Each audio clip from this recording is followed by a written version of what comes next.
Hello and good evening students.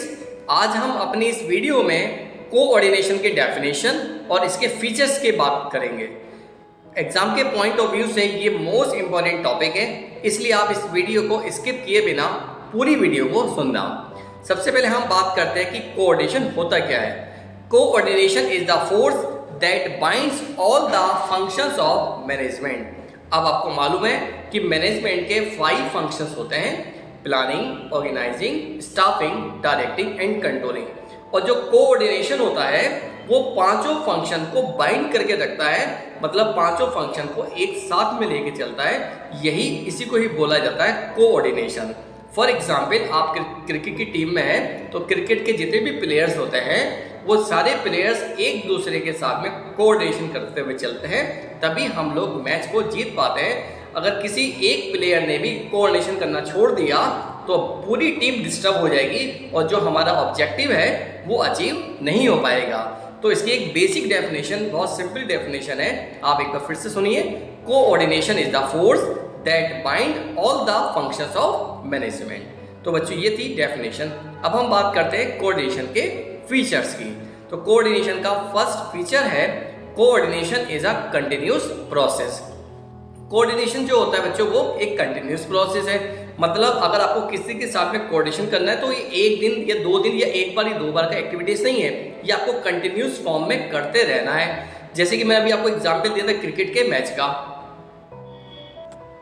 जिसमें जितने भी प्लेयर्स होते हैं वो तब तक एक दूसरे के साथ में कोऑर्डिनेशन करते हुए चलते हैं जब तक कि वो मैच में जीत नहीं जाते या जब तक कि मैच फाइनल नहीं हो जाता। तो सेम कंपनी का जो मैनेजर होते हैं, जितने भी मैनेजर्स है या एम्प्लॉइज है, वो एक दूसरे के साथ में कोऑर्डिनेशन करते हुए चलते रहते हैं जब तक कि कंपनी का या जो ऑर्गेनाइजेशन है उसका गोल अचीव ना हो जाए। इसलिए इसको बोला जाता है कि coordination is a continuous process. अब बात करते हैं पॉइंट नंबर 2 की। आप अपने स्क्रीन पर भी देख सकते हैं। Coordination ensures unity of action. तो आपको मालूम है कि जो कोऑर्डिनेशन होता है वो किसी एक पर्सन की एफर्ट नहीं है। Coordination is a group efforts, ठीक है ना। जितने भी प्लेयर्स हैं उन सब की एक्टिविटीज है, मतलब ग्रुप एफर्ट्स है। तो कोऑर्डिनेशन इस बात को एंश्योर करता है कि जितने भी प्लेयर्स है, जितने भी मैनेजर्स, एम्प्लॉइज है, सबऑर्डिनेट्स है, सुपीरियर्स है, उन सब लोगों ने यूनिटी ऑफ एक्शन को फॉलो किया है या नहीं। यूनिटी ऑफ एक्शन का मतलब होता है कि सब लोगों ने एक साइड, एक तरफ से फोर्स किया है, क्या सब लोग एक दूसरे के साथ में मिलकर काम करना चाह रहे हैं या नहीं। अगर किसी एक डिपार्टमेंट ने भी कोऑर्डिनेशन को डिस्टर्ब किया तो हमारे जो ऑर्गेनाइजेशन का जो गोल है वो अचीव नहीं हो पाएगा।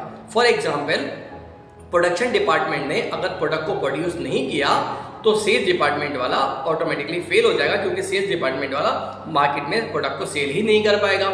मार्केटिंग डिपार्टमेंट वाला कस्टमर को प्रोडक्ट के बारे में इंट्रोड्यूस कर नहीं पाएगा।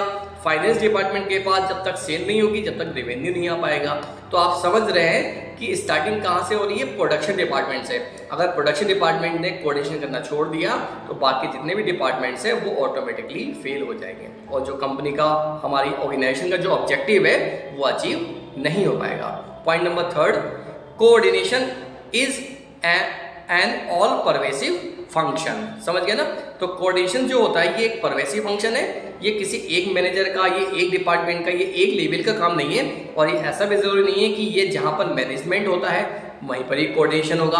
कोऑर्डिनेशन हर जगह पर अवेलेबल है। समझ गए ना। जितने भी मैनेजर्स हैं उन सारे मैनेजर्स को एक दूसरे के साथ में कोऑर्डिनेशन करना होता है। कंपनी के जितने भी डिपार्टमेंट्स हैं, वो जितने भी डिपार्टमेंट्स हैं वो सारे डिपार्टमेंट एक दूसरे के साथ में कोऑर्डिनेशन करते हुए चलते हैं। इसलिए बोला जाता है कि जो कोऑर्डिनेशन है उसका जो फंक्शन है वो ऑल परवेसिव फंक्शन बोलते हैं। Point number 4, coordination is the responsibilities of all the managers. तो आप समझ गए कि जो कोऑर्डिनेशन है वो केवल एक मैनेजर की रिस्पॉन्सिबिलिटी नहीं है, जितने भी मैनेजर्स होते हैं उन सब की रिस्पॉन्सिबिलिटीज ये बनती है। टॉप लेवल वाला मिडिल लेवल के साथ में कोऑर्डिनेशन करेगा, मिडिल वाला लोअर लेवल के साथ में कोऑर्डिनेशन करेगा और फिर लोअर वाला वापस टॉप के साथ में। तो ये एक जो हायरार्की सिस्टम होता है वो चलता रहता है। इसी को ही बोला जाता है कि जो कोऑर्डिनेशन का जो 4th फीचर है वो बन जाता है कि coordination is the responsibilities of all the managers. Point number 5, coordination is a deliberate function. अब हम बात करते हैं कि डेलिब्रेट का मतलब क्या होता है। डेलिब्रेट फंक्शन का मतलब होता है खुद प्री प्लान मतलब सोचा हुआ समझा हुआ, उसको बोला जाता है डेलीब्रेट फंक्शन। जो कोऑर्डिनेशन होता है वो एक डेलीब्रेट फंक्शन होता है। मीन्स मुझे अपनी टीम के साथ में कोऑर्डिनेशन करते हुए चलना है, ये बात मुझे अपने माइंड में पहले से सेट करनी पड़ेगी और मुझे उनके अकॉर्डिंग और उनको मेरे अकॉर्डिंग काम करते हुए रहना पड़ेगा। प्रोडक्शन डिपार्टमेंट वाले को प्रोडक्ट को प्रोड्यूस करना ही होगा जब उसको लगेगा कि मार्केट में सेल्स ज़्यादा हो रही है, तो वो ऑटोमेटिकली प्रोडक्ट की जो सप्लाई है, प्रोडक्ट का जो प्रोडक्शन है उसको इंक्रीज कर देगा और सप्लाई ज़्यादा कर देगा। होप सो कोऑर्डिनेशन के 5 फीचर्स आपको क्लियर हो चुके होंगे। इस वीडियो को आप एक बार फिर से सुन लेना क्योंकि ये मोस्ट इंपॉर्टेंट टॉपिक है आपके बोर्ड एग्जाम के लिए। Thank you.